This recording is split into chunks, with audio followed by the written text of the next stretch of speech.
Well, hello there, and welcome to the video. So, I just got done watching Star Trek Strange New Worlds Season 2, Episode 7, the crossover episode with Star Trek Lower Decks. It came as a complete surprise to me this morning that the episode had been released early. It had been shown at Comic-Con and then released on Paramount+. Yeah, I wasn't expecting to be doing a review today. In fact, I've just finished my addendum for the previous episode. So this was a bit of a surprise. Was it a good surprise? Meh. Now, it wasn't something I was looking forward to in terms of an episode. It was just a case of, oh, they're going to cross it over with another new Trek show. I will go into full spoiler territory for this episode, so if you haven't seen this episode, this is your spoiler warning. Spoilers are coming. But first, I want to talk a little bit about Lower Decks and my experiences with Lower Decks. I haven't done any reviews on Lower Decks. If I did do one, I don't think it's on the channel anymore, because I had a real tough time with Lower Decks. I do appreciate the insane amount of Easter eggs there are in the show. There's a lot of references and a lot of sort of nods to classic Star Trek and to a lot of characters. I mean, there's just so many. But the problems I have with Lower Decks is the format. Now, I've only seen the first 6 episodes. I haven't seen anything beyond that point. So I thought reviewing this episode would be a bit of a challenge because there may be a lot of references that I don't get because I haven't seen Lower Decks.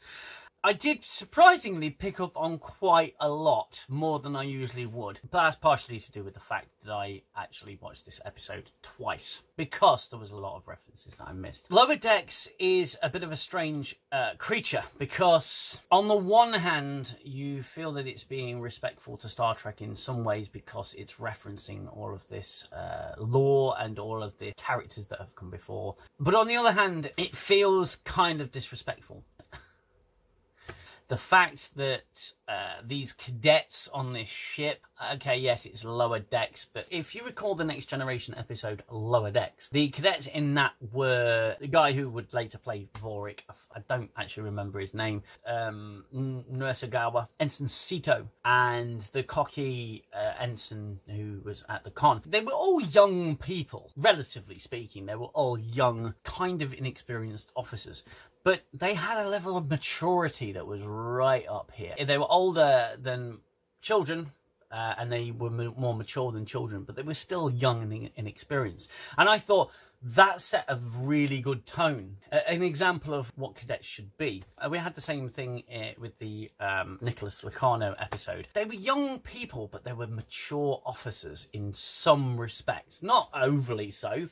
They were just inexperienced, but the cadets in Star Trek have always been ambitious and go-getters and kind of like the top elite university level young people, kind of cocky, but still with airs of maturity about them. The mould was broken, I think, a little bit in the DS9 episode Valiant, where the cadets in that were just so immature because they felt like kind of like gods. They felt like they've got their own ship. They were the best of the best. They were treated like, you know, professionals when they were actually inexperienced, and they ended up getting themselves all killed. I actually really liked that episode. Lower Decks to me tries to be the same thing, except the characters speak like modern day young people do today, which drives me up the wall, as you know. But more they tend to mock Starfleet as an organisation, and in some ways it's a little bit too self-aware in that sense of it's picking out the worst of Star Trek or the ridiculous in Star Trek and mocking it. On occasion it does complement some of the Star Trek ideas, but it just never gelled with me as a show. This episode of Strange New Worlds, as far as a crossover episode goes, it wasn't bad. It was a good crossover. There was a lot of utilization of the two characters of Boimler and Mariner.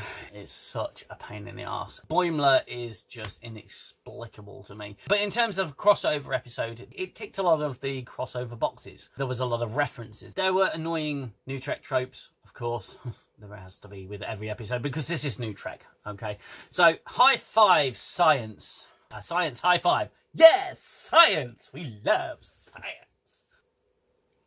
It speaks to a larger problem with a lot of modern media and a lot of modern ideas, is that people think that Star Trek says science is amazing. It's amazeballs, it's fantastic, science is amazing. If Star Trek ever said science was cool and amazing, it said it in such a mature way. It implied it. It didn't have to go up to your face and go, science, science, science, it's amazing. Science is amazing. It's amazing. It's amazing. It always implied it. Or it just told the story and the science, it was just naturally accepted that it was generally a cool thing. But New Trek shows seem to go, oh, science is so fucking cool. It's so cool. I think science is amazing. Whilst ironically not showing much science in a science fiction show, which has always bothered me. Boimler at the beginning of this episode references a major plot point or a major MacGuffin to get them back into the future. I'll run down a little brief plot outline just to give you some idea.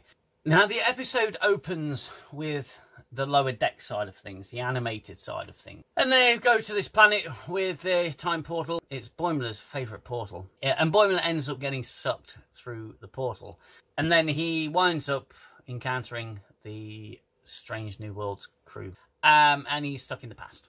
And then we get our crossover episode. So Boimler is fumbling around the Enterprise. They find a way to send him back, and instead of him going through the portal, Mariner comes through. Great. So now Mariner and Boimler are now stuck in the past, and they have to figure out a way to get back to the future. And that's the basic plot. It's really simple, actually, and there were some interesting references in this episode. Now, Boimler, before he goes through the temporal portal time thingy, they're having a conversation. Pretty much the plot device to get them back is referenced right at the beginning of the episode, and they're talking about, you know, the Enterprise, Pike, Spock, all of that, and there's just, Boimler just happens to go back to that point. Back to that point, that very, very, very, very point that the Enterprise discovers the portal in the other time. He just happens to go straight back. There's no explanation. And apparently the whole thing is set off by the holo imager, because they're getting, I don't know, snaps, photos. Okay. The crew is standing there investigating the portal, and a Boimler comes through and he appears in front of them. And then we get the credits roll. And what they did is they animated the Strange New Worlds credits, which I thought was very well done, very nicely drawn. It was all just replaced, and they had obviously the little alien that's sucking off the water cells from Lower Decks, which was, you know, made me chuckle a little bit, I suppose. So I liked the credits. I thought, is that a koala? Oh, I don't know. It's a koala. At the end of the credits, it's a koala. Just noticed that. So another point would be Una is holding the comm badge from Lower Decks, which they just call it the Delta. Oh, it's our Delta. They're using our Delta. You know, it's like our Delta, except as a communicator. You just tap it, look. Then Pike responds with flipping it open is the best part. Cute little nod, I suppose. Boimler wakes up, thinks it's a holodeck program. Okay. So he says computer end program. And then he touches Pike and he goes, oh, clearly not a program, or something, words to those effect. Yeah, holodecks have solid matter, so that little poke test that he does wouldn't really have done anything to confirm it's not a holodeck program. Sorry, Boimler, but, you know, you won't be able to pass through a holodeck simulation. There's force fields and all sorts of stuff to make everything appear solid, as has been proven many times in Star Trek. Another little interesting sort of nod, I suppose, was the Riker leg lift. I did chuckle at that, I suppose, when he gets on to a saddle. He knows who Pike is, he knows who Spock is, he knows who Una is, but he doesn't know who Uhura is. Or he knows who Uhura is, but he can't recognise Uhura, probably because of the really short haircut. No, which did make me stop and question. Huh? Yeah, throughout the episode, Spock is trying to smile and laugh and show a little bit more of his human side, which I think was a missed opportunity. They could have had it as a side effect of what happened to him 2 episodes before. He was still suffering from this affliction, these changes to his DNA, which would cause him to occasionally act with emotional outbursts. I thought that would have been a really interesting carryover, but it's not. It's played off as Spock's just trying a new phase of trying to show more emotion, and Chapel gets pissed off when Boimler points out that Spock isn't like that in the future, so she gets upset because she's not going to have any impact on this Vulcan. Any kind of impact that you have on a Vulcan will probably take years to show anyway. But again, missed opportunity. They could have brought that little plot line over and extended it a little bit, but they didn't. They played it off for a cheap relationship gimmick. Boimler states at one point when he's on the bridge that Ortegas is a war hero, and this points to some of the things that I've been reading online, saying that we're going to see more of Ortegas as a war hero. I can't wait to review that. Spock's smile throughout the episode, by the way, is creepy as hell. It's sort of, yeah, see, that was creepy. It's kind of like that. It was really, really, really creepy. The Enterprise is delivering grain, GMO grain, as I mentioned earlier, to Setlik 2. Very close to Setlik 3. Little nod there. Now, that's a mission. They're on a mission, but they have obviously sidetracked to pick up on something a little bit more interesting, even though those people could starve. So they go to the planet with the portal on, and Boimler comes through. Boimler is now on the Enterprise. They've got to figure out a way to get him back, but instead of carrying on with their mission, their focus now becomes getting Boimler back, probably because Boimler is just this stupid kid. And at one point he says in the episode, and I'm a man. It's like, yeah, you're sorry, you're not. You're just not. You're acting like a kid. And that's all they do in Lower Decks, is act like kids. It's basically just kids on Star Trek. I did watch a few episodes of Prodigy a while back, actually, now. And the characters on Prodigy actually act more adult than the guys on Lower Decks, which is, I just think is absolutely hilarious. So yeah, it's giving up on a really vitally important mission, and focusing on the Boimler problem. You notice when there's time travel or time travel visitors, or there's people from another time and they appear on the Enterprise or the Voyager or any other ship or station in the Federation, their focus is just like, oh bloody hell, we've got a time traveler. Okay, that's the situation. We will need to deal with that, but right now we've got to get these supplies to that planet. That's a subplot. That's the main mission. But they just seem to abandon the main mission and focus on the Boimler problem. Boimler's allowed to just walk around everywhere on the ship, telling people all sorts of things because he's a goofy idiot, which it didn't swing well with me. By the time Mariner comes through the portal,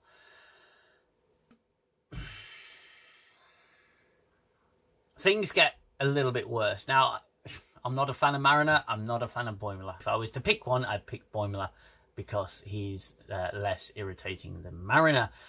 Mariner, to me, is just everything a Starfleet officer should not be. And she seems to get away with everything. She seems to be able to do everything.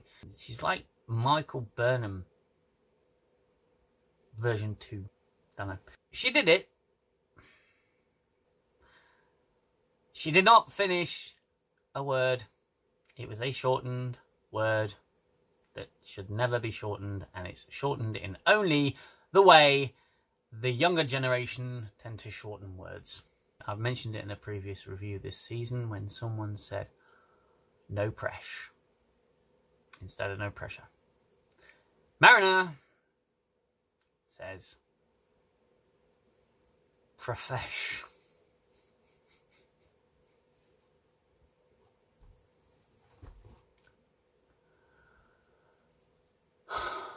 Chanel! Professional. Professional. Profesh? No, professional. Profesh. A lot of the time, I just sit there going, just finish the bloody word, please. So yeah, I hated that. I really hated that, and I hate that about New Trek. I just hate it. Profesh. Another thing I noticed: Strange New Worlds is set before Kirk and Kirk's Enterprise, so ergo the original series. Uhura, after sitting in a room full of books on a spaceship in the future, she's doing some research at the bar because she's been convinced by Mariner to basically just drink on duty. On a break. She's on a break and she's drinking what is clearly alcohol. And she's on duty and she's looking at a pad, and on that pad is some linguistics for two different species, the Bajorans and the Cardassians, in a show set before The Next Generation and TOS.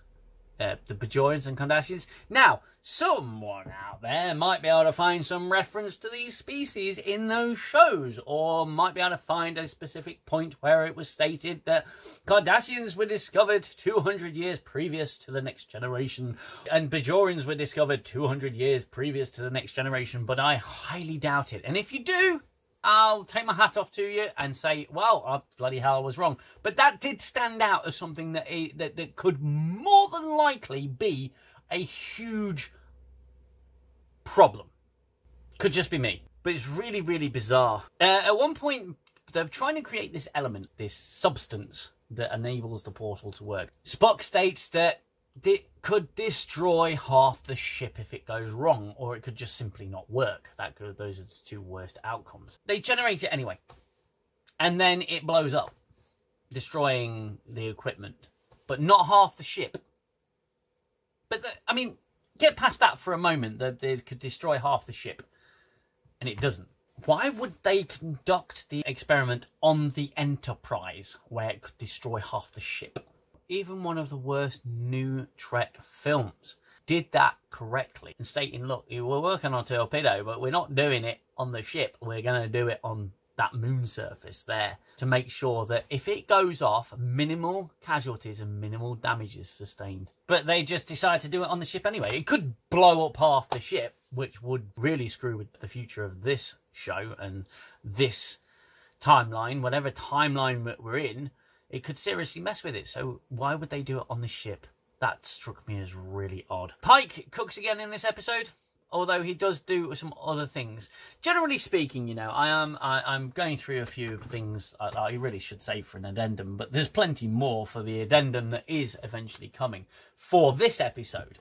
I haven't released the addendum for the last episode yet. There's things I'm going to mention. Trust me, there's things I'm going to mention. Let's find some positives, okay?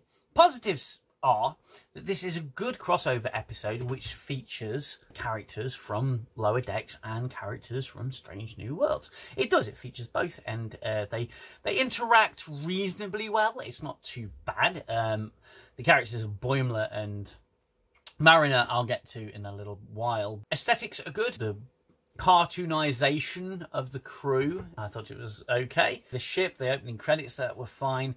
The episode is somewhat goofy. It has a good time with itself.